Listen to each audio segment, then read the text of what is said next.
네, 안녕하십니까. 맥스페어 박성원입니다.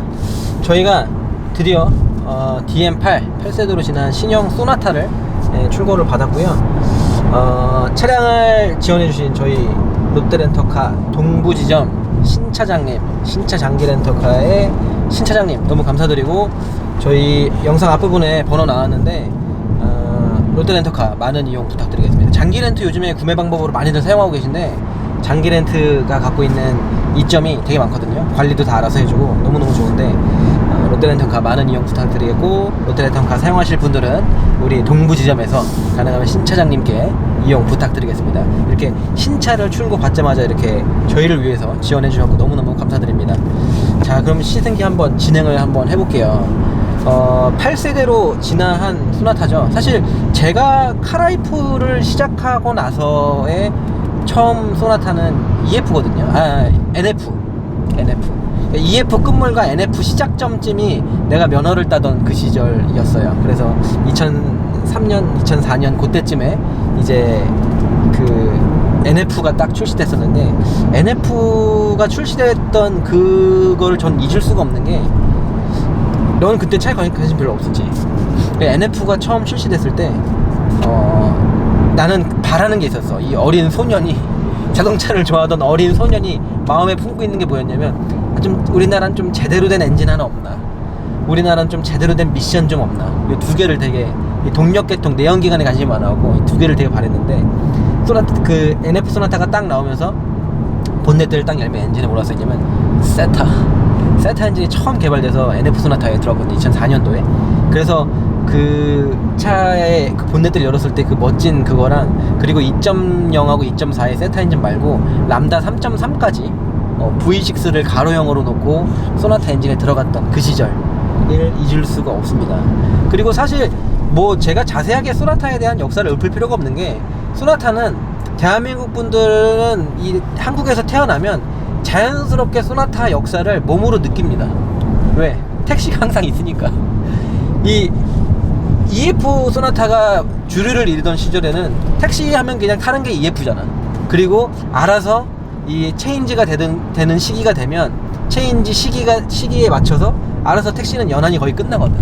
뭐 5년 연한 이런 게 끝나버리기 때문에 뭐 알아서 새 차가 나오니까, 뭐 우리 대한민국 국민들은 그냥 알아서 이 택시와 함께 하면서 이 소나타의 역사를 몸으로 익히는 그런 국민들이죠. 근데 지금 이 소나타는 택시가 안 나온다고 그랬죠. 이 DM8 소나타는 너무너무 이 고급지고 고귀한 존재이기에, 감히 택시를 출시해서 이 네임 밸류와 이 럭셔리함을 떨어뜨리는 걸 감히 할 수가 없다 라고 하셨는데, 저희가 두 번 속진 않죠. 현대는 전과자라는 거 모두 알고 계실 겁니다. 예전에 LF 소나타 처음 나왔을 때 이 고귀한 LF 소나타는 절대 택시를 출시할 수 없다, 고급이다, 고급. 차마 택시에 이 출시를 하기에는 이 고급감은 어쩔 수 없다고 해놓고 양치기 소년이 되는 데는 채 1년이 걸리지 않았던 걸로 제가 기억을 합니다. 그리고 택시가 풀려서 지금 어제 오늘 출퇴근하실 때 LF 소나타 많이들 타고 출퇴근하셨죠. 아마도 이 DM8 소나타도 어쩔 수 없이 출시가 될 것 같고요. 될 수밖에 없죠.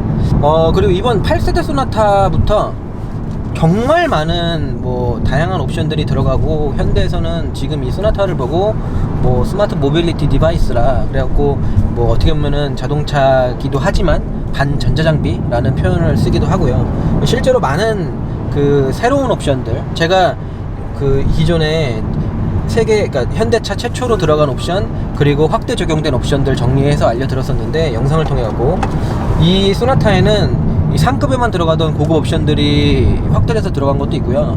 그리고 뭐 카카오 아이 같은 인공지능 스피커나 뭐 다양한 정말 이 빌트인 캠, 이 블랙박스도 그렇고 현대차 최초로 적용된 그런 것들이 있거든요. 요 뭐 빌트인 캠 여기 있네.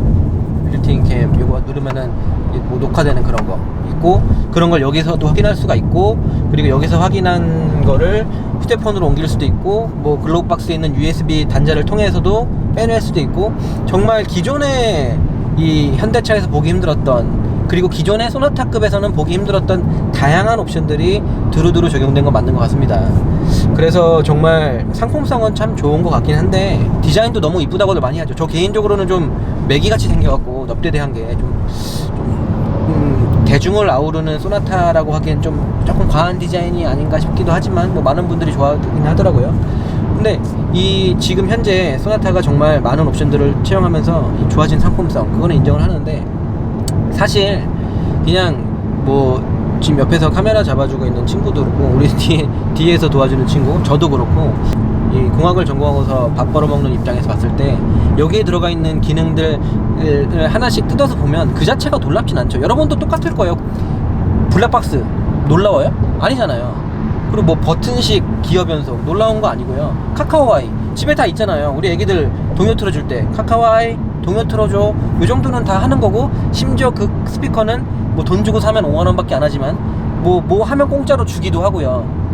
뭐 정말 별거 없는 것들인데, 단지 그게 자동차에 녹아들었다는 거, 콜라보를 좀 잘 했다는 거가 좀 칭찬해 줄 만한 부분인 것 같아요. 사실 이 국내 차뿐만 아니라 해외 차도 그런데, 이 자동차 업계가 아무래도 안전과 직결되는 그런 거다 보니까, 그리고 생산 단가, 부품에도 좀 민감하다 보니까 어쩔 수 없이 이 IT와의 이 콜라보가 조금 좀 소극적이지 않았나, 좀 너무 보수적으로 IT를 뒤늦게 채용한 게 아닌가 하는 생각도 들긴 하지만, 그래도 지금 이 소나타가 이제서라도 적극적으로 다양한 스마트 테크놀로지들을 차에 녹이면서 이 인포테인먼트 시스템뿐만 아니라 정말 이 차량의 자율주행, 반자율주행이라고 하죠. 그런 것도 그렇고 너무너무 정말 높은 상품성을 지니게 된 것 같아서 너무 반갑기도 하고요. 그리고 한편으로는 대한민국의 한 국민으로서 현대차가 지금까지 보였던 모습이 굉장히 좀 마음에 안 드는 것들도 있지만, 세타2 엔진이나 뭐 여러 가지 것들이 좀 마음에 안 드는 것도 있지만, 그래도 대한민국의 이 대표 모델인 소나타가 북미 시장에 가서 원펀치 쓰리강냉이 당하면 좀 슬프잖아요. NF 때, EF 때 어떤 꼴 당했는지 다 아시잖아요. 뭐 영화에서 뭐 놀림의 소재, 너 현대차 차잖아 이러면은 자동으로 욕이 되던 시절. 근데 지금 이런 다양한 장비들을 채용을 하고 북미 시장에 뛰어들어서 당당하게 뭐 알티마, 어코드, 캠리, 일본차 삼총사랑 싸워갖고 이겨야 되는 상황에 정말 이런 옵션들이 들어가 준다면, 지금 이 소나타를 보고 정말로 그 일본 3사가 긴급 회의를 하지 않을까 싶을 정도로 정말 강력한 상품성을 띈 건 맞는 것 같습니다. 신형 소나타 정말 다양한 옵션을 채용했고 정말 예쁜 디자인을 채용했다고는 하지만, 안타깝게도 차에서 가장 중요한 심장이라고 할 수 있는 엔진, 그리고 변속기에서 정말 큰 아쉬움이 나오는 건 어쩔 수 없습니다. 그리고 저는 그냥 결론부터 말씀을 드릴게요. 이거를 감히 일상 영역에서는 탈만한 엔진이라고 하는 거, 그리고 뭐 이 정도 변속기는 뭐 충격 없고 부드러운 변속기다 라고 표현하는 거, 그런 뭐 언론 분들 계신다면 저는 감히 그 정도면 직무유기 아닌가 싶습니다. 이거는 탈만 하더라도 뭐 그럴 거면 알파 엔진을 꽂죠. 구형 중고 알파 엔진 껴놔도 탈만한데 그건 아닌 것 같고요. 이 정도, 지금 이 차에는 160마력 그리고 20토크의 엔진이 장착되어 있고요. 그리고 6단 미션, 파워텍 6단 미션이 적용되어 있는데, 이 파워트레인 많이 약합니다. 160마력 그리고 자연흡기라서 너무너무 약하고요. 여러분, 그 i30하고 벨로스트에 들어가는 1.4 터보 있잖아요. 1.4 터보는 마력이 140마력이에요 근데 얘는 160마력이잖아요 하지만 얘는 토크가 20토크, 그리고 그 1.4 터보는 얼마 되지? 20 조금 넘지? 22 뭐 이렇게 나오는데, 그게 중요한 게 아니라 걔네는 그 20토크, 최대 토크가 정말 낮은 RPM에서 터져요. 터보기 때문에. 그래서 걔네들은 운전하면 아무리 마력이 낮아도 크게 추월하거나 이럴 때 큰 불편함은 없는데, 지금 이 엔진의 가장 큰 문제는 자연흡기 엔진이다 보니까 어쩔 수 없이 엔진을 좀 고회전으로 돌려줘야지만 힘이 나오거든요. 160마력이라는 수치도 160면 탈만하지 않아 싶지만 160마력이 6500rpm에 나오게 되어 있습니다. 완전 고회전 지향의 엔진일 수밖에 없고, NA 내추럴리 에스퍼레이티드 이 자연흡기 엔진은 어쩔 수 없는 숙명적으로 저RPM에서 빌빌될 수밖에 없는 특징을 좀 가지고 있습니다. 그나마 조금 다행이라고 한다면, 이 차의 실제 그 다이나모미터에 올려놓고 휠 토크를 측정을 했을 때 그나마 휠 토크가 이 이 완전 리니어하진 않고 초반부터 후반까지 그래도 조금이나마 좀 플랫한 모양을 그려준다는 거는 그나마 조금 다행이라는 생각이 좀 들긴 하는데, 그래도 기본적으로 나오는 출력 자체가 너무너무 낮아서 요금 1,600원이 결제되었습니다. 네, 너무 낮아서 어쩔 수 없이 추월을 해야 될 때, 집에 가다가 가속을 해야 될 때 안 나가. 밟아야 돼. 풀악셀. 귀로 듣기 싫은 이 엔진음을 막 들으면서 가야 된다는 거. 네, 이거 너무너무 단점인 것 같습니다. 엔진에 대해서 조금 더 자세히 설명을 드려볼게요. 엔진이 누 엔진이라는 게 들어가 있습니다.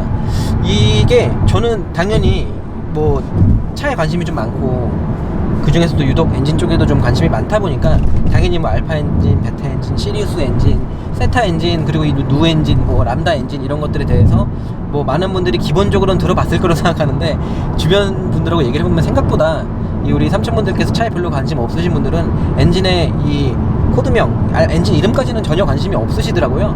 이 누 엔진이라는 거는 설명을 좀 드려볼게요. 누 엔진은 사실 현대에서 기존에는 소나타에 세타 엔진을 넣었었잖아요. 근데 좀 문제가 좀 있어서 뭐 내부 고발자도 나오고 막 그거에 대해서 미국에서도 뭐 리콜이 진행이 되고 한국은 뭐 미국과는 좀 다르다 이런 시끄러운 얘기들이 좀 있었는데, 그런 거는 일단 논외로 하고요. 세타 엔진이라는 건 사실 보면은 약간은 고급형 엔진이고요. 2.0과 뭐 2.4 뭐 이렇게 있었던 세타 엔진은 스트로크 자체가 뭐 스퀘어 스트로크였기 때문에 현대로서는 약간의 저가형이면서 롱 스트로크의 엔진이 좀 필요했거든요. 그게 옛날에는 뭐 베타2 엔진 같은 게 그런 역할을 담당했었는데, 그러니까 쉽게 말하면 세타 엔진은 약간은 고급형 엔진이고, 지금 여기 들어간 누 엔진은 현대가 약간의 저가형 엔진, 그리고 롱 스트로크로 연비를 좀 더 뽑아낼 수 있는 엔진의 필요성에 의해서 개발된 엔진이라서, 사실 이 누 엔진의 개발 초기에는 명명이 이 누 엔진이 아니라 베타3 엔진, 베타2 엔진을 그 명맥을 이어받는 그런 느낌이었는데, 실제로는 뭐 명명되기는 지금 누 엔진이라고 되어 있고요. 소나타에 엔진룸 까보면 왜 CVVL이라고 이런 거 적혀 있는데, 뭐 컨티뉴어스 베리어블 밸브 리프트죠. 그래서 뭐 밸브 리프트 기술 들어가 있어서 그래도 뭐 누 엔진이고 힘은 좀 약하지만 그래도 뭐 엔진에 이런 기술이 들어가 있어서 뭐 좀 더 뭐 괜찮다 막 이런 말씀 하시는 분들도 계신데, 그거는 조금 동의하기는 좀 힘들 것 같고요. 심지어 이 엔진에는 뭐 CVVT, CVVL 이래서 제가 옛날에 530i 편에서 이 밸브 관련된 기술은 좀 자세하게 설명을 드렸었는데, CVVT 이제 뭐 밸브가 그러니까 엔진 실린더가 있으면 뭐 때에 맞춰서 뭐 흡기, 압축, 폭발, 배기 이 4행정 사이클이 도는 데 있어서 흡기, 이제 공기를 마실 때가 되면은 캠이라는 게 흡기 밸브를 이렇게 눌러주거든요. 빙글빙글 돌면서 이렇게 눌러주면은, 그때 이제 누르면은 이 방문 열리니까 방문 열리듯이 살짝 방문 열어서 공기 들어 마시고 참은 다음에 이 폭발 빵 한 다음에 배기가스 다시 방문 열어갖고 후 뱉고 하는 건데, 이 열었다 닫았다 하는 방문 있잖아요. 이 실린더 내부에 있는 밸브인데, 이 방문을 뭐 여는 타이밍, 여는 걸 조금 더 일찍 열거나 뭐 조금 늦게 닫거나 하는 그런 타이밍을 조절하는 거를 우리는 CVVT, 컨티뉴어스 베리어블 밸브 타이밍이라고 해서 뭐 이 가변 밸브 타이밍이라고 하고요. 그리고 CVVL, 지금 뭐 이 차에도 장착되어 있는 건데, CVVL 같은 경우는 컨티뉴어스 베리어블 밸브 리프트라고 해갖고 이 방문을 그냥 뭐 반만 열던 거를 조금 더 많이 여는 뭐 그런 겁니다. 밸브를 빨리 열고 빨리 닫고 하면은 아무래도 뭐 기본적으로 열 효율의 개선이 좀 있기 때문에 그런 기술을 좀 녹여놓은 거고요. 뭐 지금 뭐 CVVL이나 CVVT 같은 이런 기술들이 상당히 뭐 진보된 기술이나 그런 건 아니고 이미 10년 전 엔진에는 다 있던 겁니다. 그게 지금 여기도 들어가 있는 거고, 이 엔진은 어느 정도의 사골 엔진이 맞고요. 이 누 엔진은 현대에서는 스마트 스트림 엔진이라고 이름 붙여놨죠. 스마트 스트림 2.0이라고 붙여놨는데, 지금 현대가 발표한 스마트 스트림 엔진 라인업을 보면 자연흡기 2.5 엔진이 스마트 스트림이라고 발표가 돼 있고, 그리고 1.6T GDI, 우리 아반떼 스포츠에 들어갔던 그 엔진 있잖아요. 뭐 코나에도 들어가고 뭐 요즘에 소울 부스터 들어가고 뭐 정말 많은 차에 들어가는 엔진인데, 그 1.6 터보 엔진에도 이번에 스마트 스트림이 새롭게 적용되는데, 스마트 스트림이 적용된 엔진들은 CVVL, CVVT를 넘어서 CVVD라고 하는 듀레이션, 이 가변 밸브 해서 이 누르는 좀 기간을 좀 더 길게 누르고 있는, 뭐 방문을 열고 있는 거를 열었다 닫았다 그럼 타이밍 뿐만 아니라 많이 열었다 닫았다 뿐만 아니라 열고서 잠깐 기다리는 이 듀레이션 까지 뭐 조절을 하는 뭐 그런 테크닉이 좀 더 들어간 거를 저희는 CVVD라고 하고, 그런 신기술이 녹아 있는 것을 스마트 스템이라고 하는데, 네, 좀 물어보고 싶어요. 이거 뭐 연구원분은 연구만 하셨겠고 이 엔진 이름 붙여서 판매하는 거는 또 마케팅 쪽에서 담당하겠지만 그 두 분 불러와서 물어보고 싶습니다. 이거 이 엔진은 왜 스마트 스팀이라고 이름을 붙였냐고 전 대놓고 물어보고 싶어요. 그리고 지금 뭐 여기에는 뭐 마찰 저감 기술 들어가 있고 막 그렇다고 하는데 옵셋 크랭크 샤프트라는 기술도 들어가 있습니다. 뭐 옵셋 피스톤이라고도 하고요. 뭐 옵셋 크랭크 샤프트가 뭐냐면 이 크랭크 축하고 이 피스톤 이거하고 중심을 정확하게 맞추는 게 아니고 살짝 비틀어 놓는 거예요. 쉽게 설명을 드리면 이 엔진 피스톤이 왔다 갔다 하면서 밑에서는 이 커넥팅 로드가 이렇게 회전을 하잖아요. 모양이 많이들 보셨죠. 이 피스톤이 상하 운동을 하면서 이걸 회전 운동으로 바꾸는데 이게 상사점, 그러니까 이 TDC에 올라갔을 때 TDC 상사점에 딱 도착을 했을 때 거기서 폭발을 딱 하면은 이 내려갈 때 이게 커넥팅 로드가 옆으로 비스듬하게 돼 있거든요. 그러면은 이 밑에 있는 이 메인 저널 베어링 이쪽에 힘이 제대로 못 받아요. 어쩔 수 없이 약간 비스듬하게 힘을 받을 수밖에 없는데 내연기관에서는 그런 것 때문에 폭발 압력이 이제 점화 플러그가 이그니션을 딱 시켰을 때 불을 딱 붙였을 때 최대 폭발 압력이 나오는 시점을 이 상사점 이후 뭐 한 10도쯤 됐을 때 최대 힘이 나와라 막 그렇게 그래서 엔진을 설계하거든요. 왜냐면은 딱 정확하게 상사점에 있을 때 폭발 압력이 최대가 돼버리면은 이제 내려갈 때 옆으로 비틀려야 되는데 이게 잘 안 맞거든요. 이 힘이 옆으로 좀 분산되는 그런 게 있어서 이 피스톤의 중심과 이 크랭크샤프트를 살짝 옆으로 비껴놔서 조금 더 최대 폭발 압력이 도달했을 때 이 피스톤이 밑으로 하강하는 힘 그게 정확하게 이 크랭크 축을 돌리는데 온전히 쓰일 수 있도록 조금 더 효율적으로 힘이 피스톤이 내려갈 수 있도록 하는 게 뭐 옵셋 크랭크 샤프트인데 이 또한 뭐 되게 대단한 기술이거나 현대의 독보적인 기술이거나 다른 브랜드에서는 막 되게 보기 힘든 기술이거나 하진 않습니다. 이 차에는 뭐 이름을 붙이자면 뭐 CVVT, CVVL, 뭐 옵셋 크랭크 샤프트, 뭐 마찰 저감 기술 막 이런 게 막 들어갔다고 나열을 할 수 있는데 그 모든 것들이 나름 오래된 기술이라는 거는 아셔야 될 것 같고요. 그리고 이 엔진에는 EGR이 들어가 있어요. 너 가솔린 엔진에 EGR 들어간 거 본 적 있어? 처음 보지. 되게 생소하지 않아? EGR은 많이도 들어보셨어요. EGR 때문에 뭐 문제 많이 생기고 BMW도 문제 생기고 그래갖고 뭐 언론에 많이 나오면서 EGR이 너무너무 주목을 받으면서 어쩔 수 없이 언론에서 보도를 해야 되는데 보도를 하기에는 생소한 기술이다 보니까 국민 여러분 알아듣기 쉽게 되게 설명 잘해주는 언론 보도도 되게 많았고 그래서 지금은 EGR이 뭔지 아시는 분들 되게 많을 거예요. 뭐 배기가스를 뭐 재순환시킨다, 뭐 이그저스티드 가스 리서큘레이션 시스템 해갖고 뭐 EGR이라고 하는데 이 EGR이라는 게 원래는 배기가스 저감 목적, 즉 배기가스가 많이 나오고 안 좋은 물질이 많이 나오는 디젤 엔진에는 꼭 달려있는 건데 이 가솔린 엔진에 EGR이 달려있습니다. 그럼 어떤 분들은 그러면 이것도 배기가스 저감을 위해서 달린 거 아닌가요? 라고 하실 수 있는데 배기가스 저감 기술이 없는 건 아니겠지만 보통 통상적으로 교과서에 배우기로는 이 가솔린 엔진에 이 EGR이 적용되는 목적은 열 효율 개선입니다. 이 가솔린 엔진에 EGR을 장착하게 되면 이 엔진의 이 기관의 열 효율이 좀 개선이 되는데 크게 보면은 총 두 가지가 있어요. 효과가 하나는 저부하 영역, 엔진의 저부하 영역에서는 펌핑 로스가 없어지고요. 고부하 영역에서는 이 노킹의 안정성이 좀 더 올라갑니다. 노킹에 대해서 좀 더 강해져요. 엔진이 왜 그러냐면 이 저부하에서의 펌핑 로스는 제가 좀 따로 길게 설명을 드리고 이 고부하에서의 이 노킹 안전성이 올라가는 이유는 EGR은 이 배기가스 일부를 다시 흡기로 집어넣잖아요. 흡기 쪽에서는 신선한 산소를 들여 마셔서 연료랑 뿌려갖고 산소랑 결합을 시켜갖고 연소를 일으켜야 되는 건데 이 EGR이 들어오면은 이 산소량이 좀 줄어들기 때문에 어쩔 수 없이 실린더 내부 온도가 좀 떨어지는 경향이 있고요. 실린더 온도가 좀 떨어지다 보면은 두 가지 효과가 있죠. 실린더 온도가 떨어지면 이 노킹이 좀 줄죠. 왜냐면 노킹은 일정 수준 이상의 온도에 도달하면은 자기 착화가 되는 거를 저희가 노킹이라고 하거든요. 뭐 셀프 이그니션, 오토 이그니션, 프리 이그니션이라고 하는데 다 같은 말이고요. SIT라고 부르는 그 셀프 이그니션 템퍼리처 해서 그 자기 착화가 되는 온도 뭐 그런 게 정해진 게 있거든요. 근데 그 이상 온도에 올라가 버리면 뭐 점화 플러그를 튀기지도 않았는데 자기 착화가 돼버리고 하니까 이 노킹이 생기는 건데 온도가 떨어지면은 자기 착화 온도까지 도달을 못하기 때문에 실린더 내부 온도가 좀 더 낮아지면은 노킹에 대해서는 좀 더 안정적일 수밖에 없는 그런 효과가 있고요. 그리고 고온 고압 어디서 많이 들어봤죠. 반응성이 아주 낮은 질소기체 공기 중에 80% 정도가 질소기체인데요. 이 질소기체가 실린더 내부에 들어가서 고온 고압이면 이 안정적인 물질인 질소가 산소랑 결합해서 녹스, 질소 산화물을 내뱉게 되는데, 아까 말씀드렸다시피 엔진 실린더 내부 온도가 떨어지게 되면 당연히 질소 산화물은 좀 줄 수밖에 없는 그런 효과도 있는 거고요. 그래서 이 가솔린에 EGR을 넣게 되면 노킹에 있어서도 좀 더 안정적인 효과도 얻을 수 있고, 그리고 EGR이 있으면 시동 초기에 특정 조건에서의 하나인 건데, 시동 초기에 빨리 뭐 배기촉매 온도를 높이거나 빨리 엔진 온도를 어느 정도 이상 끌어올려야지만 제대로 된 엔진 성능이 나와요. 이것도 왜 그러냐면, 좀 말씀드리자면 좀 복잡한데 간단하게만 말씀드리면, 이 공연비 제어라는 거 들어봤어요?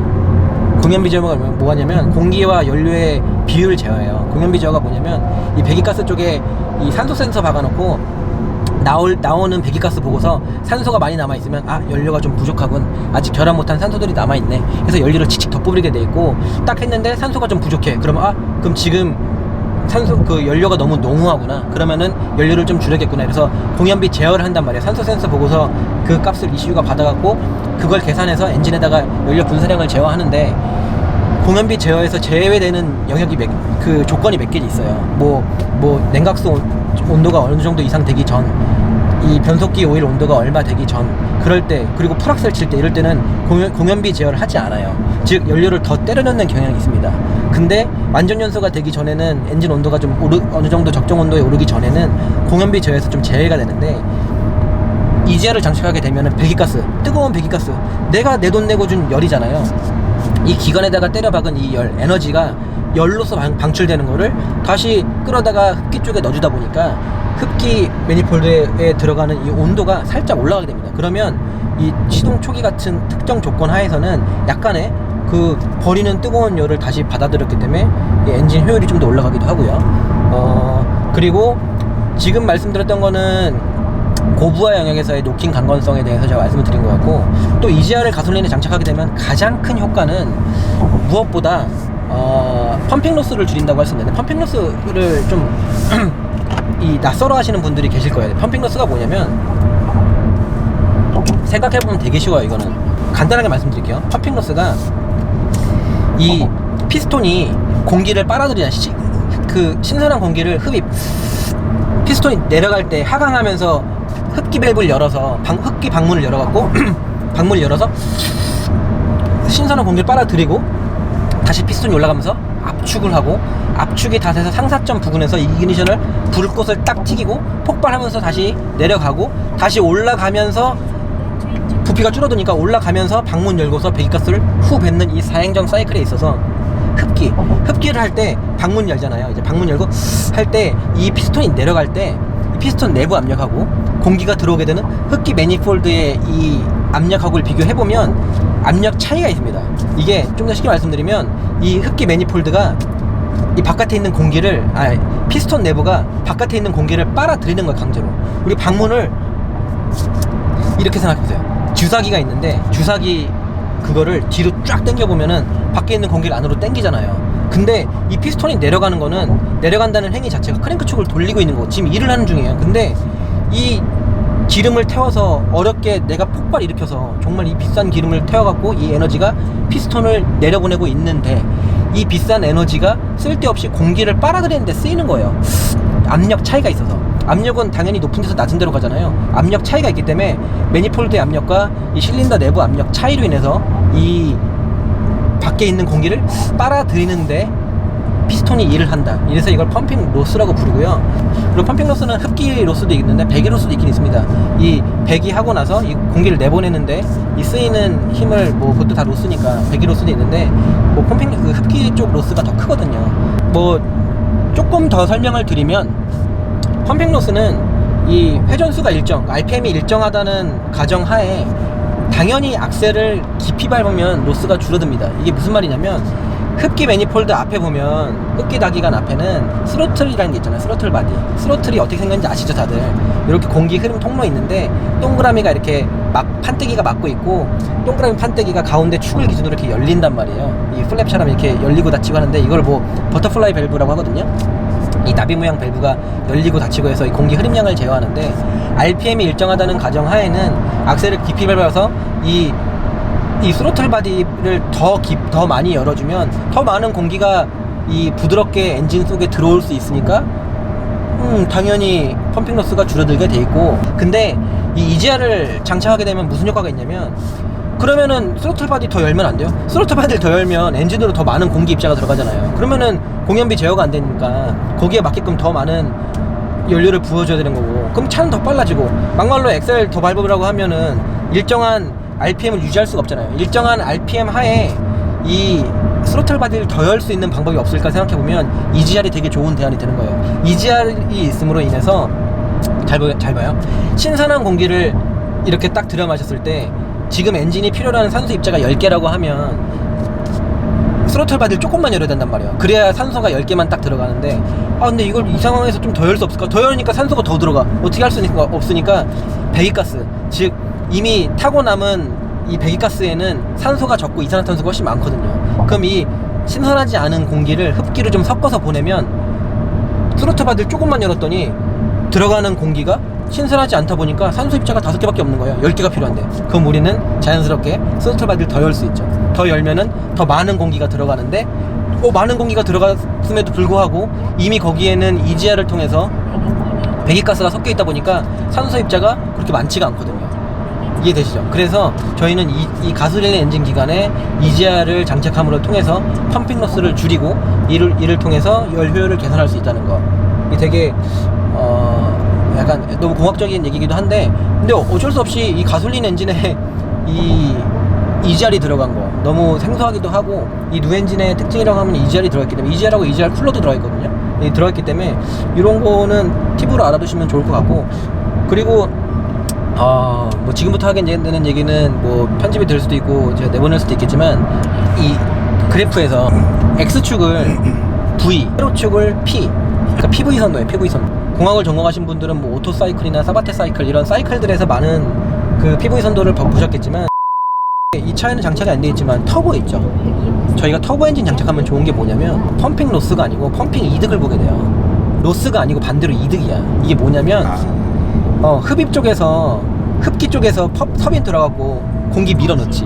공기를 때려 넣으면은 뭐 압축이 되니까 온도가 올라가서 뭐 인터쿨러를 거쳐서 들어와야 되는 그런 것도 있지만, 결국에 온도 말고 압력만 본다고 하면, 이게 그 압력만 보면 터빈이 공기를 흡기 쪽에 밀어 넣기 때문에 이 밀어넣은 공기가 피스톤을 반대로 누르는데 도와줘요. 피스톤을 눌러줘. 공기가 막 밀어붙이게 들어와서 이 PV 선도를 보면은 터보 엔진 같은 경우는 이 대기압보다 밑면적이 다 위쪽에 존재하기 때문에 오히려 이득을 볼 수 있는 이점이 있고요. 혹시라도 자동차에 관심 많으신 분들 중에 이거에 대해서 좀 더 깊이 알고 싶으신 분들은 구글에다가 펌핑 로스라고 치시면 그림 이미지 검색 한번 해보시면은 거의 다 PV 선도, 아까 말씀드렸던 실린더 내부에 그 TDC랑 BDC, 그러니까 뭐 상사점과 하사점을 왔다 갔다 하면서의 그 압력 변화에 대한 그림이 많이 나와 있을 거고요. 그리고 정말 더 자세히 알아보고 싶고, 이 흡기 그 펌핑 로스에 대해서 정말 공식까지 정말 알아보고 싶다고 하시면, 인터널 컴버스천 엔지니어링에 대한, 내연기관 엔지니어링에 대한 공학적인 책을 한번 도서관에서 빌려서 보시면 거기에는 뭐 실험적 수식까지 나와있거든요. 그리고 혹시나 관심이 있으신 분들이 있을까 싶어서 조금 더 자세하게 설명을 드리면, 흡기 펌핑 손실도 평균 유효 압력 값으로 나타낼 수가 있거든요. 그래서 뭐 그 저희가 엔진 실린더에다 많이 사용하는 용어로 평균 유효 압력이라는 거를 이 흡기 손실 쪽에다 입력을 하면 펌핑 민 이펙티브 프레셔라고 PMEP라고 부르는데, 이 PMEP에 대한 그 실험적인 공식을 보게 되면 뭐 큰 덩어리가 3개쯤 더해지는데요. 뭐 뒤쪽에 있는 두 덩어리 같은 거는 맨 앞에 뭐 10의 마이너스 3승 같은 게 곱해져서 너무 미미한 값이고, 가장 큰 거는 이 대기압에서 이 흡기 매니폴드의 압력 차를 뺀 값이기 때문에, 이 펌핑 로스를 줄이기 위해서는 흡기 매니폴드 압력을 높이는 거가 가장 중요하고 유효한 행위가 되기 때문에, 이런 EGR을 통해서 펌핑 로스를 줄이는 게 상당히 유효하다고 실험적 결과로 봤을 때도 말씀을 드릴 수가 있습니다. 그리고 제가 엔진 설명 드릴 때, 지금 뭐 기술적인 설명이 좀 길긴 했는데, 엔진 설명 드릴 때 항상 꼭 말씀드리는 것 중에 하나가 리스폰스, 엔진이 얼마나 반응이 빠릿빠릿하게 움직이느냐를 말씀을 드리는데, 엔진 리스폰스 한번 제가 보여드릴게요. 자 RPM 찍히고 있는데요. 지금 피에다 놓고 풀악셀 이거 내 발까지 같이 찍혀줬지? 발까지는 잘 안 찍히나? 발까지 찍히면 이거 안 되죠? 됩니다. 돼요? 풀악셀 이 뭐죠? 좀 더 길게 밟을게요. 풀악셀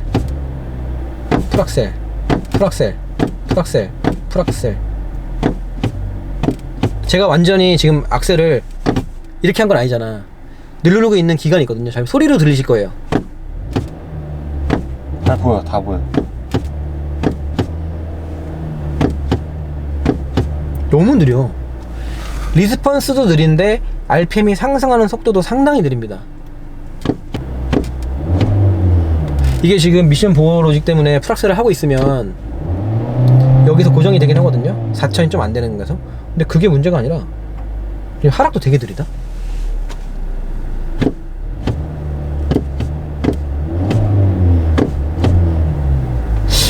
제가 만나봤던 가솔린 엔진 중에는 거의 역대급으로 가장 느린 리스폰스가 아닌가 싶기도 하고요. 그러니까 이게 풀악셀을 짧게 밟아서는 RPM이 움직이지도 않아요. 휘발유 엔진인데.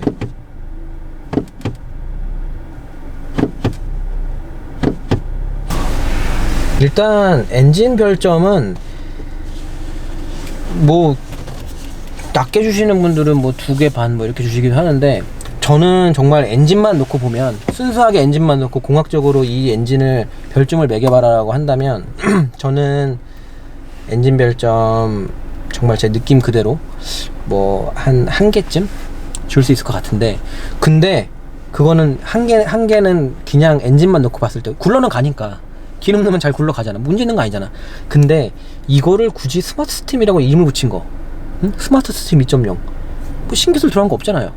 옵셋 크랭크 샤프트, CVVL, CVT 다 있던 기술이고, 가솔린에 뭐 EGR 들어간 게 대단한 것도 아니고, 뭐 예, 그렇다고 연비가 막 엄청 좋은 것도 아닌 것 같고요.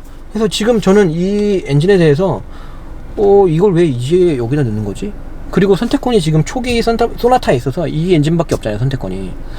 그런 걸 종합적으로 봤을 때 저는 약간 어떤 느낌이 드냐면, 이 출시 초기에 물량 몰리잖아요. 그때 돈 좀 쭉 땡기려고 이런 사골 엔진 또 굳이 별점 매기라면 이건 빵개 주고 싶어요. 엔진 빵개. 그냥 사면 안 된다가 아니라 나중에 사세요 이게 아니라, 지금 언론에 보면 이런 말씀도 많이 하세요. 시승하시는 분들이, 기자분들이 일상량은 충분하니 그냥 평범하게 타실 분들은 사시고 아닌 분들은 이따 사세요라고 하는데, 그게 아니라 이건 그냥 사면 안 돼. 이 정도면은 일상생활에서 맞다는 거는 세타 엔진 처음 나왔을 때 2004년도 벌써 15년이네. 그때 가능한 얘기입니다. 그냥 엔진만 넣고 보면, 저는 살살 탈 거니까 사면 안 되나요? 저는 개인적으로 제 지인이라면 못 사게 할 거예요. 좀 있으면 1.6 터보 나오거든요. 그게 스마트 스트림이에요. 듀레이션 기술 들어간 거. 신기술도 들어갔고요. 훨씬 힘도 좋고요. 훨씬 효율도 좋고요. 그냥 1.6 터보 사시는 게 가정의 평화와 정신건강과 내 육체 건강에 훨씬 더 도움이 됩니다. 예. 그거는 우리나라 건강보험공단의 그 보험료 지출을 막아주는 효과도 있을 거예요. 제가 엔진이 되게 별로라고 계속 말씀을 드렸는데, 실제로 제가 이렇게 운행을 할 때 보면은 지금 제가 편하게 운전하고 있거든요. 편안하게 지금 70에서 80 정도 이렇게 부들부들하게 운전하는데, RPM만 찍어주세요. 뭐 6단 미션이니까 60, 70 해갖고는 지금 RPM 같은 경우가 한 1500 밑에서 있죠. 이렇게 있는데, 내가 왼쪽으로 차선을 바꿔서 치고 나가 볼게요. 자, 깜빡이 켜고 부드럽게 악셀 가속. 안 됩니다. 가속이 안 됩니다. 더 이게 RPM이 튀어야지만 겨우 되는데, RPM이 튀었을 때도 바퀴로 나갈 수 있는 최대 토크는 정말 얼마 안 된다는 거. 네, 너무 힘 부족해요. 이게 출력이 요즘 세상에, 그럼 이런 말씀 드렸죠. 야, 그러면 그거보다 낮은 1.6 거기에다가 직분사에서 MPI로 돌아선 요즘 아반떼랑 K3는 어떻게 타냐라고 말씀하실 수 있는데, 제가 K3 시승기에서 말씀드렸죠. 그 제로백 9초 때 나옵니다. 제로백 9초 때 나오고 리밋이 200에 걸리는데, 200으로 항속 주행이 가능할 만큼 120마력이라는 그 마력이 무색할 정도로 매우 뛰어난 CVT 미션이 달려있어서, K3 아반떼는 출력에 대한 걱정이 이 정도는 아니에요. 근데 정말 이 차는 풀악셀 치면 문제가, 또 사운드가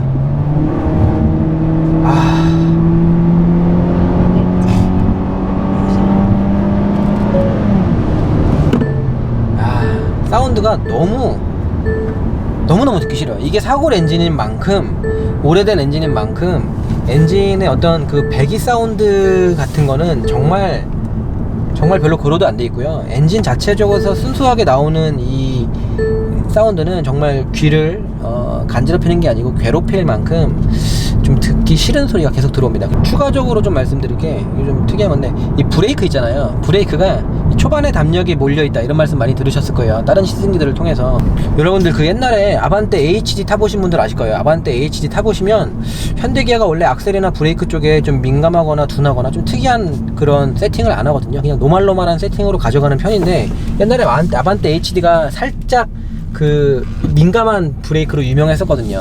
근데 뭐 금방 익숙해지긴 하는데, 지금 이 소나타 8세대에 장착된 브레이크가 딱 그 정도 돼요. 옛날 생각나네요. 딱 아반떼 HD랑 똑같은 브레이크가 장착된 것처럼 타보면 살짝 처음에 조금 울컥거리고요.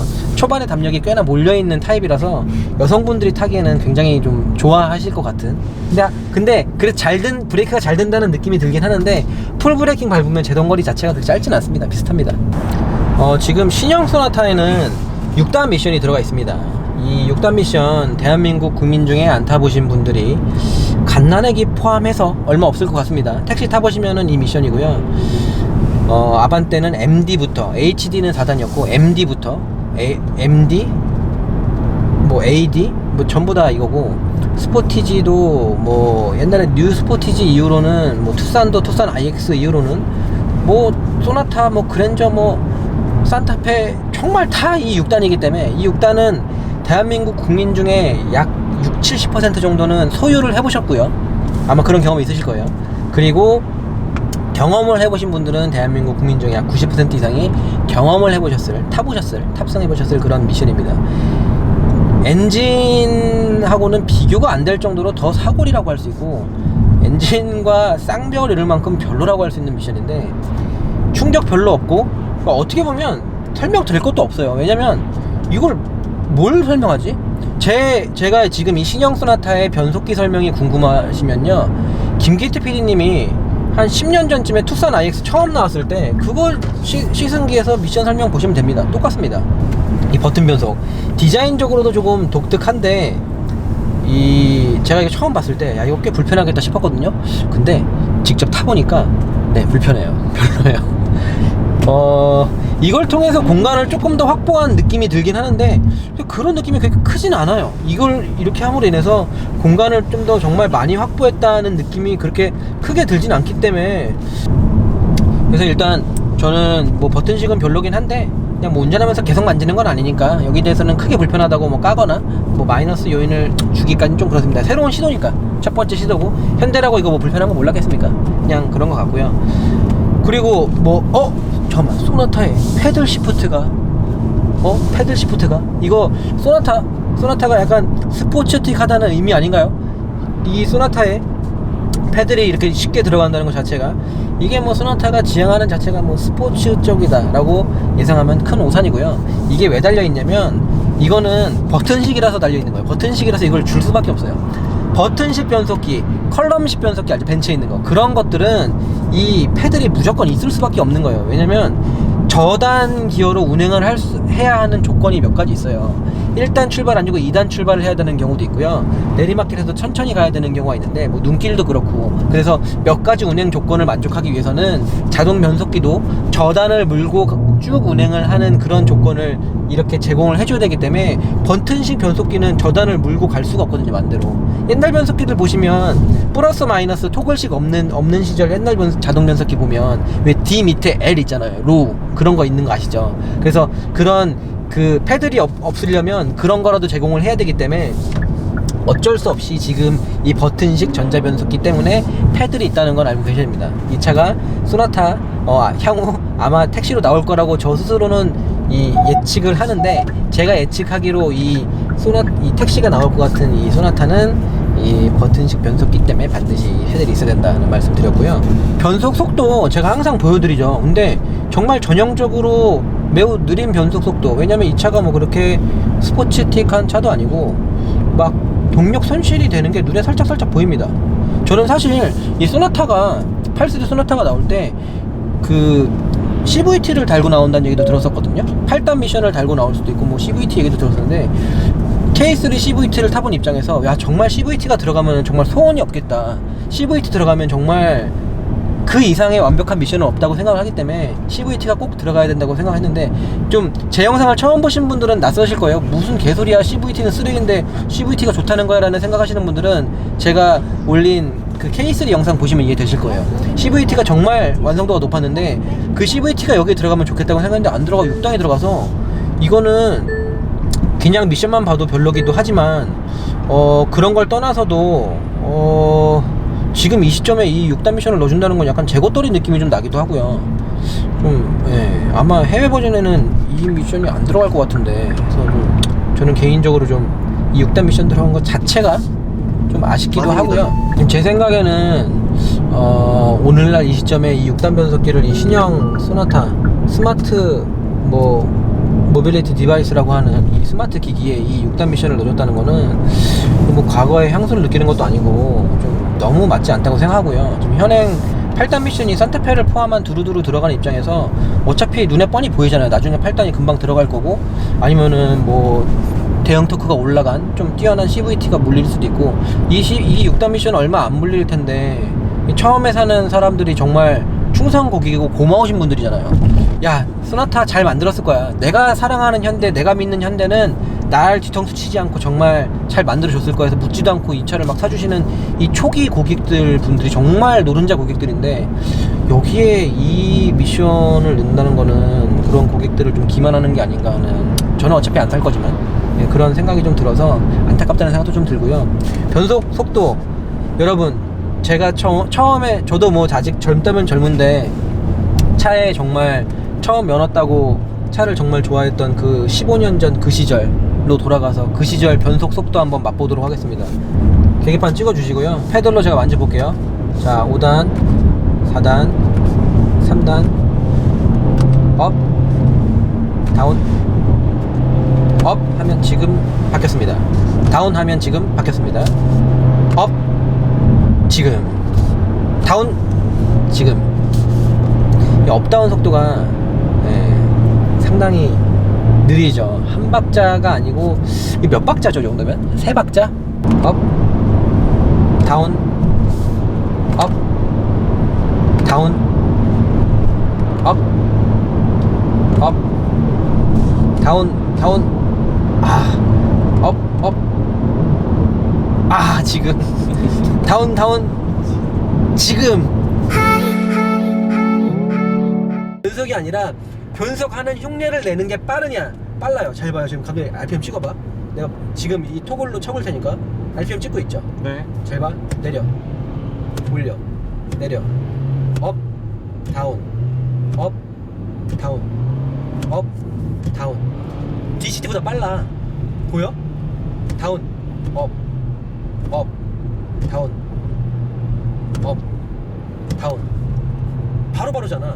궁금하시면 이 미션 장착된 차 지금 제 리뷰 보시는 분들 중에 한 60-70%는 집에 있으실 거예요. 내려가서 한번 타보시면 그 미션이 이 미션이고요, 이 미션이 그 미션이기 때문에 뭐 딱히 개선된 모습이 보이는 것도 별로 없고, 그냥 현대 기아의 오랫동안 봐오던 6단 미션이다 정도에서 말을 아껴도 될 것 같습니다.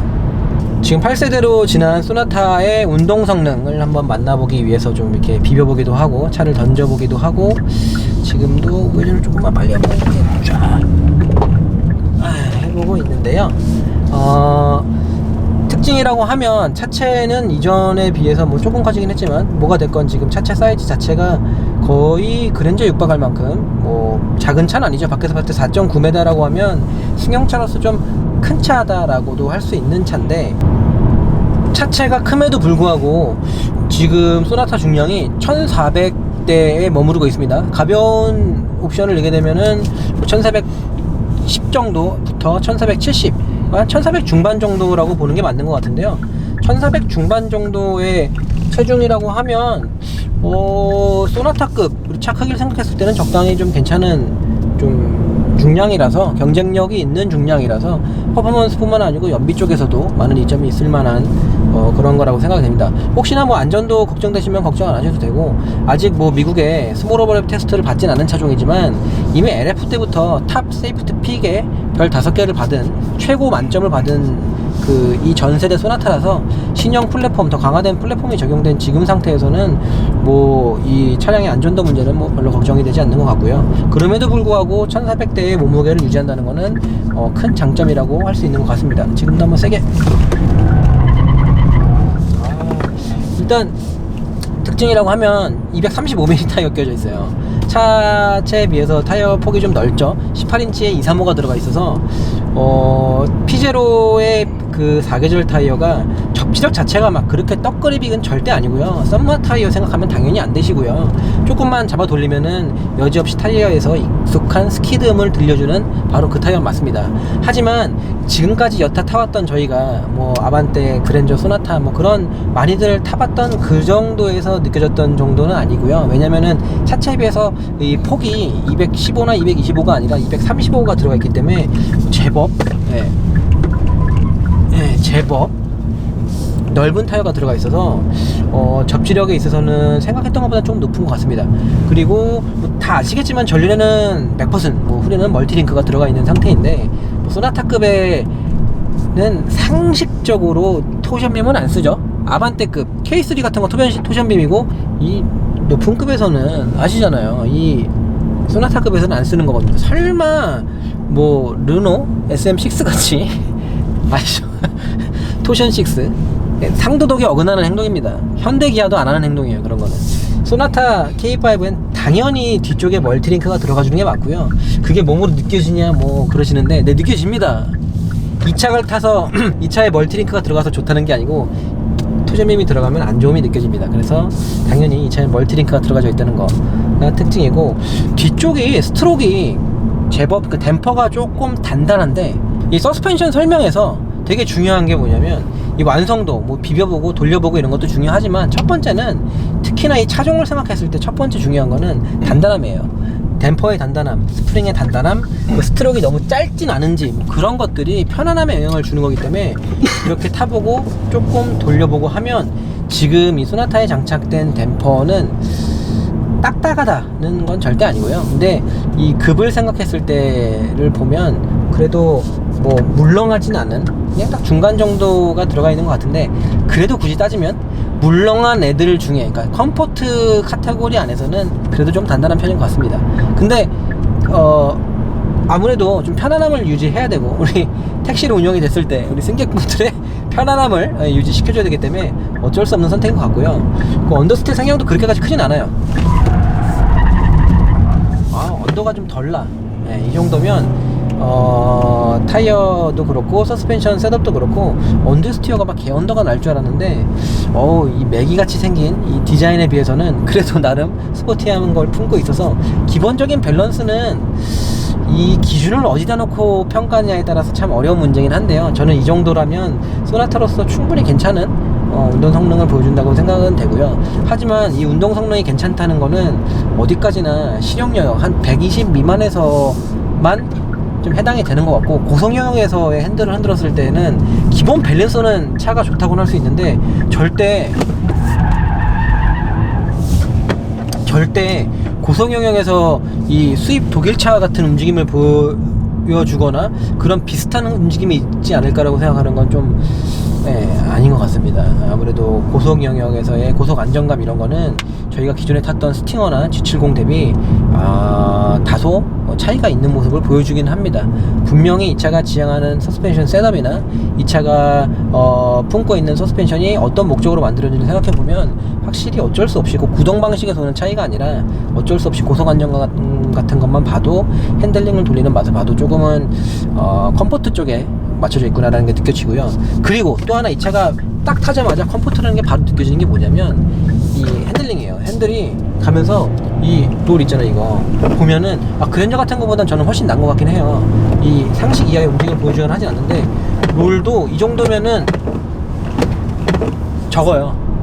댐퍼가 승용차 소나타 급에 비해서는 제법 단단한 댐퍼가 들어가 있기 때문에 이게 막 사정없이 그러니까 롤이 접지를 말해주는 건 아닌데 그냥 이 롤값만 봤을 때 롤이 좀 적습니다. 댐퍼가 좀 단단함으로 인해서 이 스테빌라이저 자체가 링크가 두꺼운 건 아니고요. 그냥 댐퍼 자체가 많이 안 눌립니다. 스트로크도 좀 승용차 치고는 조금 짧은 스트로크이고 해서 네, 이 댐퍼 자체가 단단한 감이 좀 있어서 이 롤이 별로 없어요.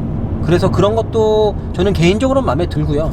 근데 뭐 무작정 딱딱한 건 아니에요. 모든 제가 말씀드리는 거는 서스펜션의 단단함이랑 스프링 레이트 같은 게 모두 컴포트 쪽에 위치는 하는데 컴포트 차 중에서는 그래도 좀 단단한 편에 들어가는 게 맞는 것 같고요. 지금도 차선 변경 갑자기 한번 해보면 괜찮지. 이 정도면 회피하면서 이런 게 되는 거고, 지금 회피하면서도 이런 거 뒤 좀 흐르지. 이 정도만 돼도 방금 전에 이런 깨지는 움직임 정도는 어쩔 수가 없는 게 이 무게 배분이 6대4에서 오다 보니까 회피를 하면서 제동을 했을 때 스테빌리티가 급격히 깨지는 문제는 뭐 구동 방식이 한계인 거니까 어쩔 수 없는 6대4라는 물리 배분이다 보니까 그런 건 어쩔 수 없는 거고, 하지만 주어진 영역 내에서 전륜 구동, 차의 크기, 성격 등을 바라봤을 때 기본 밸런스 전체는 충분히 잘 맞춰놓은 것 같습니다. 다시 한번 살짝 비비면서 오른쪽으로 꺾어볼게요. 좀 깊숙이, 속도 많이 안 줄이고 바로 피하고, 가면서 또 차선 변경 급하게 물가 들어졌다. 자취 딱 움직이잖아. 자세도 잡고 크게 털어지. 근데 물론 다시 한번 말씀드리는데 혹시나 해서 제가 지금 말씀드리는 이런 칭찬들은 모두 속도 영역대가 독일 세단이나 스팅어 G70에 비해서는 좀 더 낮은 속도 영역대에서만 해당이 됩니다. 좀 더 이 속도가 높을 때는 하중 이동에 대해서 그런 것들을 받아줄 수 있는 능력이 좀 더 떨어지기 때문에 분명히 컴포트 내에서 괜찮은 차라는 거는 알고 계셔야 될 것 같습니다. 사실 이 소나타 같은 차량을 가지고 서킷 테스트 같은 건 별로 의미가 없긴 하죠. 근데 저희가 지금 뭐 실용적으로 있을 수 있는 영역에서는 잘 없는 지금 테스트까지는 다 해보고 있는데요. 지금도 여기 있을 때 이 정도면 진짜 깔끔하고, 핸들링 뿐만 아니라 이 정도면 뭐 코너링 퍼포먼스도 저는 괜찮은 점수를 주고 싶습니다. 현대기아가 이 적은 중량에서의 전륜 구동 셋업은 이제 더 이상 중간은 아닌 것 같아요. 중상이 맞는 것 같습니다.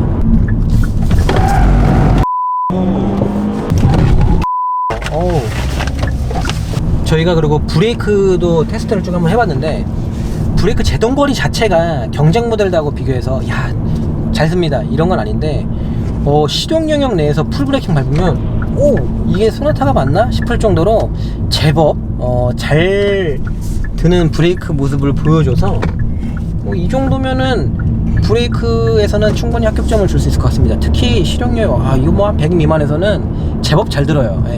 초반에 이 담력이 많이 쏠려서 풀브레이킹 했을 때의 그게 그거겠지라고 당연히 생각을 했는데, 물론 틀린 말은 아닌데요. 근데 실제 실용 영역 내에서 풀브레이킹 밟았을 때 그 맛이 상당히 괜찮네요. 이 정도면 브레이킹도 괜찮고, 물론 제가 지금 소나타를 평가할 때 기준을 좀 더 뭐 독일 차에 좀 더 가져가거나 높게 잡으면 당연히 메롱메롱한 평가가 나올 수도 있는데, 이 차가 소나타라고 바라보면 괜찮을 것 같고요. 근데 제가 자꾸 실용력이라고 말씀드리는 이유가 뭐냐면, 이 브레이크가 저희가 진짜 고속으로 비빈 다음에 고속도로에서 예를 들면은 한 170, 80까지 속도 올린 다음에 거기서 한 100 정도까지 급히 떨구는 거 해봤거든요. 근데 핸들 타각도 전혀 없는데 살짝 노즈답이 있으면서 뒤에가 살짝 접지 이르면서 느낌적으로 되게 불안한 느낌이 좀 와서 확실히 그런 거는 고속 영역에서는 아직은 조금 부족한 게 아닌가 하는 생각이 들고요. 그래도 저희가 기본적으로 생각했던 허둥대는 소나타의 모습을 조금은 기대를 했는데 타보니까 그런 건 전혀 없어서, 이 정도면은 운동 성능 서스펜션 셋업에서 제가 뭐 이런 운동 성능을 이 소나타에 있어서 그렇게까지 중요한 요인은 아니겠지만 소나타에 있어서, 그리고 제가 뭐 별점을 잘 매기지도 않지만 이 정도 하체 셋업이라고 하면 저는 그래도 별 4개는 줄 수 있을 것 같아요. 나머지 1개는 고속 영역. 근데 원래 고속 영역에서의 브레이킹과 이 운동 안정성이 좀 하중 이동에 따른 운동 안정성이 떨어지는 거는 원래 1개 반 정도까지 까야 되는데, 그래도 소나타니까 이게 막 달리는 차는 아니니까, 만약에 이 지금 평가하는 차가 셋업 자체가 이게 만약에 소나타 N이었다 라고 하면 하체 셋업을 더 깔 수도 있겠지만, 지금은 완전히 기본형 모델의 이 정도라면 저는 충분히 좋은 점수 줄 수 있을 것 같습니다. 그리고 이거 타이어가 제가 자꾸 막 언급을 드리는데, 이 피렐리 타이어도 일반 사계절, 우리가 흔히 보는 금호나 한국 타이어에 들어간 사계절보다는 조금은 접지가 조금 난 것 같고요. 많이 좋진 않아요.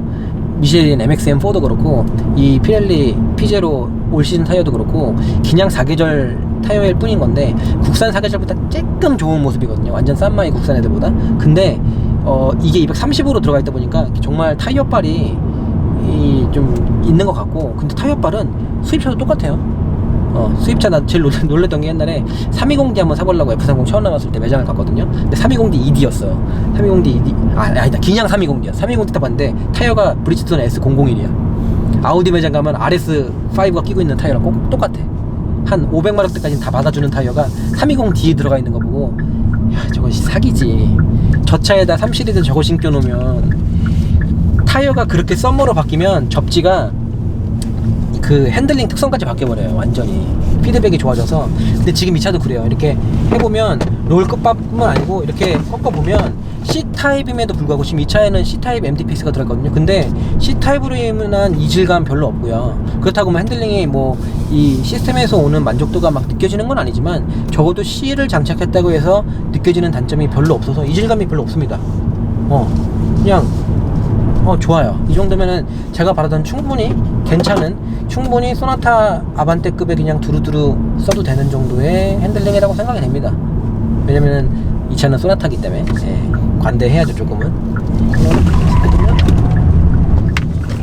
파고 들었을 때도 그렇고, 지금 급차선 변경, 핸들링이 돌아간 만큼, 돌리는 만큼 내가 피드백이 오고 돌아가느냐에 있어서 확실히 235mm로 접지가 어느 정도 살아있는 만큼 급격한 핸들링을 해도 안으로 들어오는 이 핸들링 피드백, 코너링 퍼포먼스, 하중 이동에 따른, 원래 하중이 이동하는 만큼 그 마찰력이 살지가 않아갖고, 하중 이동이 크면 클수록 이 밸런스가 깨지는 법이고 접지를 잃는 법인데, 그런 면에서도 확실히 이 차 크기에 비해서, 차가 제법 커서 운전해보면 차가 좀 크니까 이 하중 이동을 했을 때 많은 하중이 이동을 할 것 같고, 많은 하중이 이동한 만큼 접지를 잃어버릴 것 같은데 그렇진 않아요. 잘하네요, 확실히 현대가 그런 거는. 이 한 170, 80까지는 정말 씹어 먹어야 되거든. 고성안정감은 170, 80은 진짜 산타페도 그냥 대충 밟는 속도인데, 근데 지금 고성안정감이 조금 불안하긴 하네요. 이 235mm라는 좋은 접지력의 타이어를 가지고도 고속 안정감에서는 그러니까 이 차는 정말 고속은 잘 안 맞는 것 같아요. 지금 이 소나타에 있는 댐퍼가 단단한 느낌, 컴포트 중에서는 좀 단단하다, 그리고 운동성이 좀 괜찮다, 자꾸 이렇게 제가 설명을 드렸는데, 이해를 돕기 위해서 조금 비교를 해보면 그랜저 IG하고 비교하면요, 그랜저 IG는 이 서스펜션에 비해서는 그래도 다소 좀 더 물렁한 것 같아요. 이게 좀 더 다소 단단한 감이 있고요. 그랜저는 제 생각에 이 서스펜션 셋업 자체가 컴포트 애들 중에서도 컴포트 쪽에 좀 치우쳐 있는 것 같고, 그랜저랑 비교하면 약간 스포츠 쪽에 있는 것 같네. 컴포트 중에 단단한 게 아니라, 그랜저랑 비교하면 컴포트 중에 단단한 게 아니라, 얘는 카테고리가 약간 스포츠로 조금 넘어가야 될 것 같아. 스포츠 중에 컴포트한 느낌도 살짝 들긴 하는데, 근데 그래도 이 전반적으로 봤을 때 이 차의 셋업 자체를 스포츠틱하다고 보기는 뭐 조금 어렵긴 하지만 기준의 차이인 것 같아요. 어떤 분께서는 이거 타보시고 충분히 이 정도면 스포츠 중에 물렁한 거 아니에요? 라고 할 수도 있을 것 같아요. 저는 아직은 컴포트 중에 단단하다고 표현을 하고 싶은데, 근데 원래 그런 거 있어요. 스포츠 세단이라고 해봐야 대단한 거 없거든. 옛날에 사브같이 진짜 소울 찐하던 회사들 빼고는 5시리즈 같은 것도 스포츠 세단, 알티마, 닛산 알티마 이런 애들 스포츠 세단이라고 하는데, 닛산 알티마 같은 애들이 스포츠 세단이라는 명함을 붙인다면 이 소나타는 붙이고도 남죠. 이 정도면 스마트 모빌리티 디바이스 뿐만 아니라 옵션, 정말 디자인, 완성도, 정말 파워트레인, 엔진하고 미션 빼고는 독일 3총사 나와도 괜찮아. 이 상태로 안 가지. 현대가 알죠. 분명히 우리들은 6단 줬지만 미국 분들, 이 고귀한 분들은 아마 8단을 넣어주실 것 같아요. 8단 또는 뭐 개발된 8단 DCT 같은 거 넣고 8단 DCT 넣고 북미 버전에 진정한 스마트 스트림 듀레이션 기능 들어간 2.5 자연흡기를 기본으로, 그리고 뭐 2.0 터보 엔진 또는 2.5 터보 엔진, 강력한 엔진을 기반으로 미국 시장의 문을 두드릴 것 같아서, 그렇게 갔을 때는 뭐 요즘 나오는 어코드도 괜찮다고는 하는데, 예, 독일 3총사 캠리 어코드 알티마 3총사 덤벼봐야 소나타가 좀 더 선전하지 않을까 하는 생각도 드네요. 정말. 일본 삼총사. 일본 3총사. 일본의 소나타급 3총사죠. 그 3총사 덤벼봐야 우리 소나타가 잘할 것 같긴 한데, 제가 계속 엔진에 대해서 불만을 많이 토로하고 있는데, 제로백을 직접 한번 측정해봤거든요. 저 혼자 타고서 스포츠 모드, 에코 모드, 스톨 스타트 그냥 뒤에서 그냥 풀악셀 다 해봤는데 딱 10초 나와요. 10초 0이라고 보는 게 같아요. 막 9초 96, 10초 01 막 이렇게 왔다 갔다 하거든요.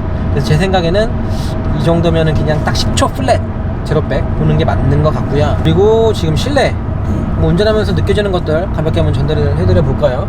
일단 실내 설명에서 말씀드렸더니 핸들이 상당히 두껍습니다. 스티어링 휠이 한번 핸들 모양이 두꺼워서 운전할 때 스포티한 느낌, 젊은 친구분들 상당히 좋아할 것 같고요. 지금 12.3인치 클러스터는 들어가 있지 않지만 계기판의 이 시인성은 대신 좀 심심하긴 하죠. 대신에 또 비록 흑백이지만 가운데 있는 이 흑백 이 트리 컴퓨터 같은 걸 통해서 상당히 다양한 운전 정보들을 보여주기도 한다는 거는 장점인 것 같고요. 지금 이 소나타 같은 경우는 지금 옵션으로 스마트 크루즈 컨트롤이 들어가 있거든요. 고속도로 주행 안전보조 같은 게 들어가 있는데, 제가 시속 95km에 맞춰놨고요. 지금 95 앞에 HDA라고 해서 고속도로 주행 안전보조가 지금 들어가 있어요. 이러면 핸들도 지금 안 만지고요, 악셀 브레이크 안 만지고, 앞에 있는 현대마크의 그 전방 레이더, 그리고 여기 있는 차선 인식을 함께하고 있는 전방 카메라 두 가지의 센서를 통해서 들어온 정보를 이용해서 차선도 알아서 맞춰주고요. 제가 한번 핸들 돌려서 바깥으로 나가보면 다시 들어옵니다. 보이죠? 다시 바깥으로 나가라 하고 나가면 다시 들어옵니다. 이렇게 가운데를 맞춰요. 그래서 고속도로 주행 안전운전을 하는 데 있어서 정말 큰 도움이 되고요. 피로도 많이 덜지만 정말 좋은 거는 안전에 도움이 돼요. 만에 하나, 그러면 안 되지만, 졸리면 자고 가야 되지만, 만에 하나 내가 정말 운전하다 졸려 죽겠어. 졸음운전 진짜 위험한 거 아시죠? 브레이크 하나 안 밟고 앞차 때려 박아갖고 진짜 위험한데 내가 졸고 있는 거야. 차선 밟으려고 넘어가면 밀어줘. 이게 이 삐비비 울리는 것뿐만 아니라 차선을 밟으면 핸들이 안으로 능동적으로 치고 들어와 주니까 안전 운전에 정말 큰 도움이 되는 거고, 불과 2-3년 전까지만 해도 요 정도까지 앞에 레이더까지 작동되는 이 스마트 크루즈 컨트롤은 이 고급차들의 전유물이었는데, 지금은 아반떼 뭐 모닝 같은 것도 범퍼 밑에 네모난 그 레이더 판때기 달고 나오는 세상이니까요. 이제는 안전 옵션은 더 이상 고급차의 전유물이 아니라 안전 옵션인 만큼 정말 기본적으로 다 들어가는 거고, 지금 이 소나타의 9개 에어백처럼 지금 두 손 놓고 설명드리고 있는데, 이렇게 놓고 계속 놓고 가면 여기 떠요. 핸들 잡으라고. 이렇게 핸들 한 손으로는 잡고 갈게요.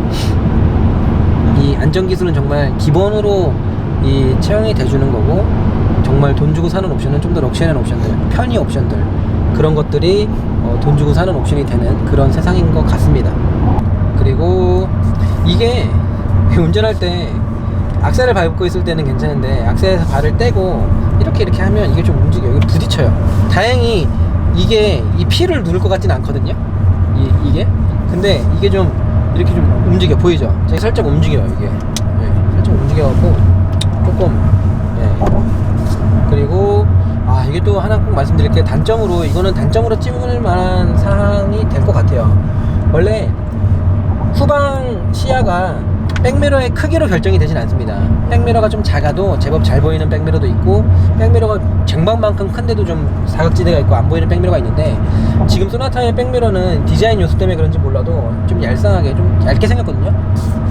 보이시죠? 지금 보고 계신 것처럼 이 백미러가 좀 크지가 않아요. 근데 그래도 현대니까 현대기아는 백미러 작아서 안 보이는 경우 되게 없거든요. 근데 보니까 이 정도면 살짝 작은 것 같아요. 네, 살짝 작아서 시야가 그렇게 좋진 않습니다. 원래 현대기아는 소나타, 아반떼, 그랜저, 산타페, 뭐 이런 투싼 이런 거는 진짜 기본적으로 대중적으로 겁나 팔리는 이런 차종들은 백미러에다가 쟁반 달아놓거든요. 딱 타서 보고 어우 뭘 이렇게 커 해서 얼굴 좀만 내밀면 내 얼굴 막 이만하게 보이고 정말 큰 백미러가 장착이 되는데, 소나타인 만큼 택시나 앞으로 팔리겠지만 택시나 뭐 렌트카로 엄청 풀릴 거 아니에요. 뭐 그런 소카도 풀릴 거고, 그런 면에서 봤을 때는 백미러가 좀 제법 불편하다고 느끼시는 초보 운전자분들 많으실 것 같고요. 이게 웃긴 게 여기 만지면 그냥 플라스틱 온도거든, 상온. 근데 여기 만지면 뜨겁다. 이건 만져봐.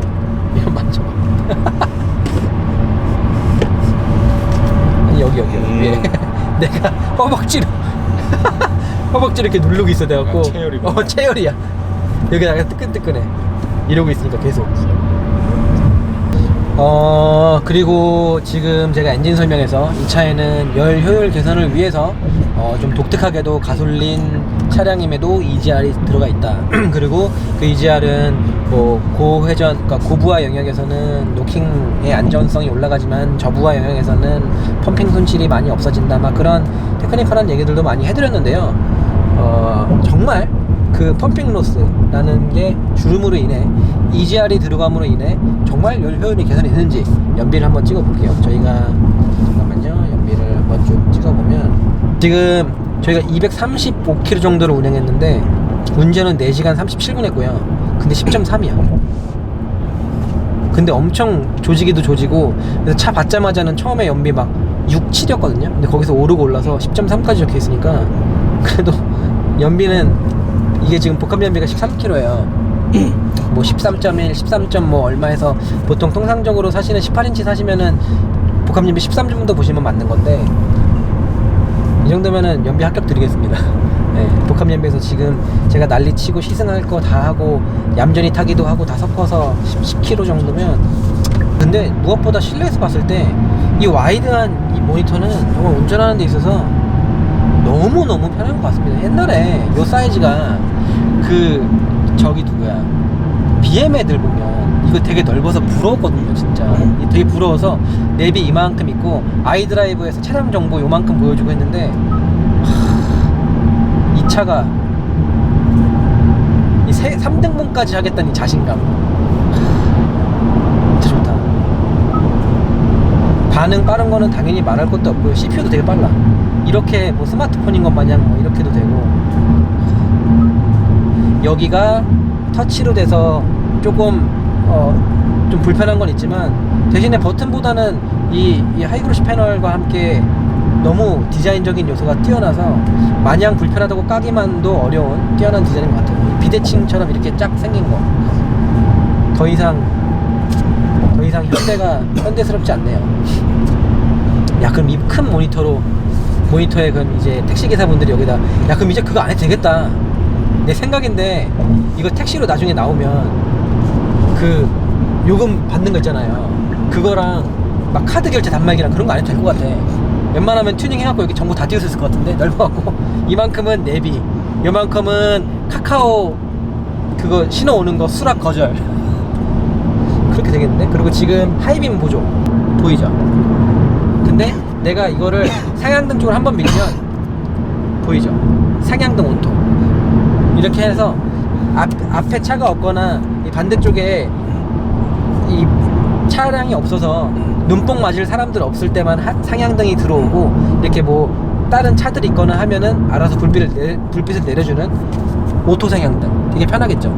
운전할 때 평소에 켜고 다니면 상대방 차가 오거나 하면은 그런 거를 센서가 감지해서 알아서 상향등 내리니까 이런 거 너무 편한 기술이지. 그리고 LED 라이트도 들어가 있는 만큼 이런 게 너무 좋은 것 같고, 또 하나 칭찬할 거, 지금 이 소나타 같은 경우는 상향등을 제가 켰는데 상향등도 LED로 들어온다. 그리고 지금 이 차가 안전보조가 많이 들어가 있다는 게 어떻게 느껴지냐면, 이 계기판 한번 보면, 계기판 한 번만 찍어줘요. 이 차가 안전보조가 많이 들어가 있는 게 차선 이탈 방지, 그 다음에 여기 핸들, 이게 핸들도 알아서 차선을 잡아주니까 능동적으로. 그 다음에 하이브 이거 보조, 그 다음에 앞차의 차간 간격 같은 거 조절하는 것도 있고 해서 일반적인 차에 비해서는 앞에 뭐가 많이 들어와 있는 불이. 그리고 이거는 지금 차의 운행, 좌측, 좌우측 차 라인 같은 거 작동하는 거랑 차간 간격 누르는 만큼 1, 2, 3, 4단계 들어오는 거고요. 우리 한 가지 또 칭찬할 거, 요 버튼 누르면 후방 카메라가 주행 중에도 들어오거든요. 근데 후방 카메라 화질이 야, 산타페보다 좋지. 훨씬 좋은 산타페도 제가 후방 카메라 화질 보고 야, 이 정도면 후방 카메라 화질 정말 좋다라고 생각을 했는데, 야, 산타페도 이거 있냐? 없어요. 조절. 이런 거 없지. 산타페는 이런 것까지는 없는데 후방 카메라의 명암이랑 밝기를 조절할 수 있어. 화면이 너무 넓으니까 내가 봤을 때는 이걸 가운데 냅두기 뭐해서 이기는 건 너는 것 같아. 어차피 이건 소프트웨어적으로 구현하는 거니까 돈 안 들잖아요, 별로. 어차피 인건비니까. 이쪽에다가만 한 16대 9 정도로 이 후방 카메라 냅두고 한쪽에는 조절할 수 있는 거. 이것도 넓잖아 지금. 이게 정말 와이드한 게 최고입니다, 최고. 휴대폰을 무선 충전 패드 위에 올려놓으면, 제가 올려볼게요. 잠깐만요. 휴대폰을 무선 충전 패드 위에 딱 올려놓으면 무선 충전 불 들어오잖아요. 여기 불이 들어오면서 여기에도 들어와요. 여기에도 요게 이제 무선 충전 중이라는 게 여기에도 들어오니까 이 차에 ECM 룸미러가 들어가서, 이거 아시죠? 빛이 저감되는 거. 전자거울이라서 뒤에서 상향된 차가 눈뽕을 놔도 눈이 필요하지 말라고 지금 실내 룸미러가 이 ECM이 들어가 있어요. 근데 ECM이 너무 진하게 먹네. 뒤에가 너무 안 보여요. 뒤에 있는 빛을 너무 많이 먹여서 지금 보이죠? 느껴져? 너가 보기에도 그러지 않아? 봐봐. 그지? 그리고 8세대 소나타는 여타의 현대 기아 차종처럼 드라이브 모드를 가지고 있는데요. 드라이브 모드가 몇 가지가 있는지 한번 살짝 보면, 이게 드라이브 모드 설정하는 거 여기에 있고요. 셀렉터 위로 올리고 내리고 올리고 내리고 뭐 이렇게 하는 건데, 여기 보시면 계기판도 한번 찍어주세요. 계기판 먼저. 계기판 하면 돌고 돌아요. 스마트, 에코, 컴포트, 스포츠, 커스텀 이렇게 있고요. 화면을 보셔도 드라이브 모드가 스마트, 에코, 컴포트, 스포츠, 커스텀 이렇게 있고요. 커스텀에 들어가 보면 이 차가 뭐뭐 바뀔 수 있는지 저희가 알 수 있는 거 아시죠? 제 같은 경우에 커스텀 한번 들어가 보면, 커스텀 설정 들어가면 바뀔 수 있는 거는 파워트레인과 스티어링만 바뀔 수 있다고 합니다. 파워트레인에 들어가서 3가지 단계로 바뀔 수 있고요.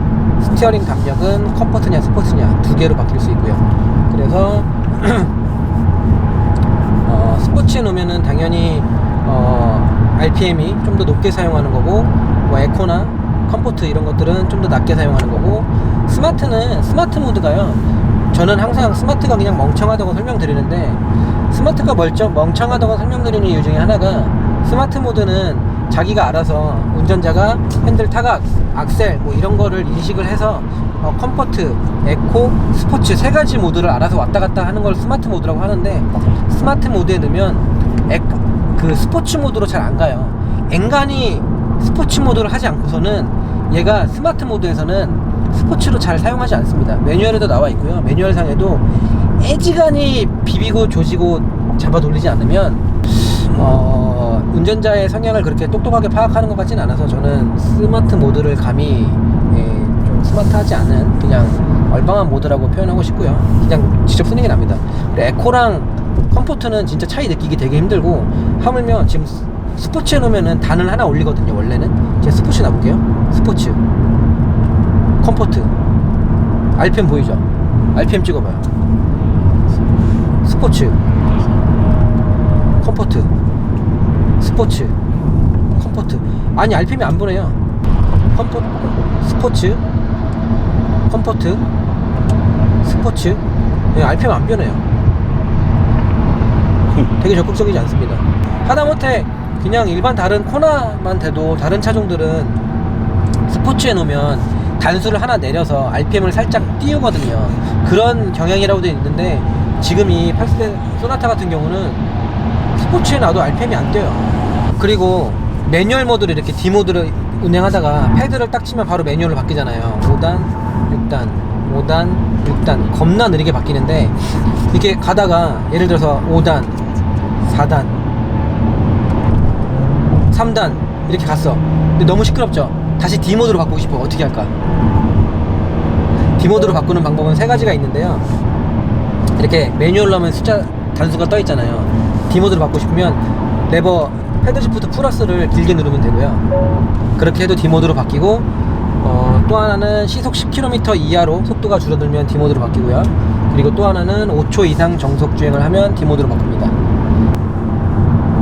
그걸 눌러서 매뉴얼에 안 나와 있거든요. 한번 해볼까? 지금 4단인데 안 돼. 기계 누르고. D모드 D 눌러서는 안 돼. 그리고 이거 위험한 게 뭐냐면 레버랑 달라서 운전하다가 다른 버튼을 누르는 게 위험할 수도 있어요. 지금 스마트 크루즈 컨트롤, 특히나 이 고속도로에서 쓰고 있는 HDI, 뭐 이게 아마 하이웨이 드라이브 어시스턴트가 해서 고속도로 주행 안전 보조 같은 건데, 이걸 켜놓으면 정말 편하거든요. 뭐 요즘 현대기아 차 뽑으신 분들 다들 아시죠? 여기 감탄하고 계신데, 문제는 엔진 힘이 딸리니까 이걸 해놓고 그러면 차가 알아서 감속도 하지만 가속을 하기도 하잖아요. 근데 가속을 하는데 고속도로가 살짝 오르막인데 가속은 해야겠고 힘은 딸리니까 엔진이 막 RPM이 3000까지 치는 거예요. 무슨 급발진도 아니고. 예, 엔진 힘이 좀 다소 부족한 차량이 이 고속도로 안전주행 보조를 사용하다 보니 어쩔 수 없이 RPM이 높게 뜨는 그런 아쉬운 모습을 보이는 것 같습니다. 저희가 지금 타고 있는 차는 옵션이 보스 오디오가 안 들어가 있거든요. 근데 한 60 얼마밖에 안 하는데 옵션 가격이 저 같은 제 생각에는 옵션을 넣는 걸 추천을 드리고요.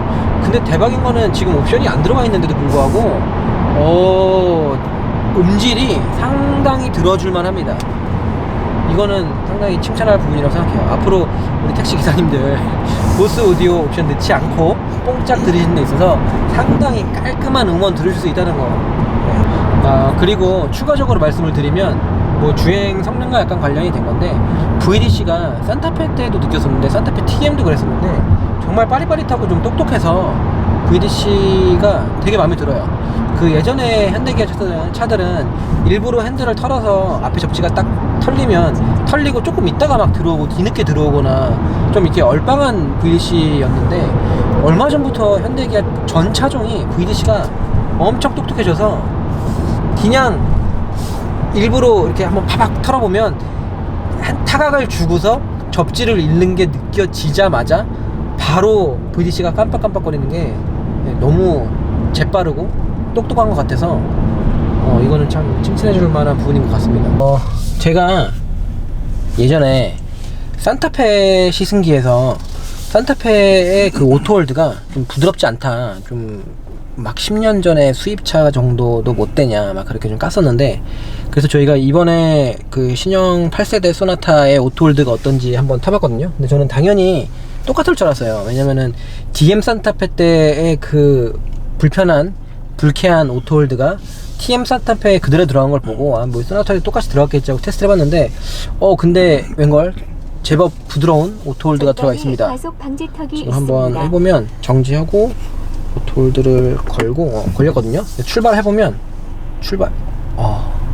부드럽습니다. 그러니까 이게 느낌이 DM 산타페나 TM 산타페에 들어가 있는 멍청한 오토홀드는 너무 꽉 잡고 있어요. 잡고 있다가 이제 악셀을 밟으면 밟아도 안 놓다가 더 악셀을 밟으면 이제 약간 너무 꽉 잡고 있다가 뒤늦게 큰 힘을 풀어주다 보니까 울컥하고서 이렇게 풀려갖고 좀 그 울컥하는 느낌이 되게 안 좋았는데, 이 소나타는 지금 제가 울컥하게끔 만들어 보려고 해도 신호 대기했다가 악셀, 이게 이제 잡히고 풀리는 거거든요, 오토홀드 요게. 근데 악셀하면 너무 부드러워. 오토홀드가 바뀌었습니다, 드디어.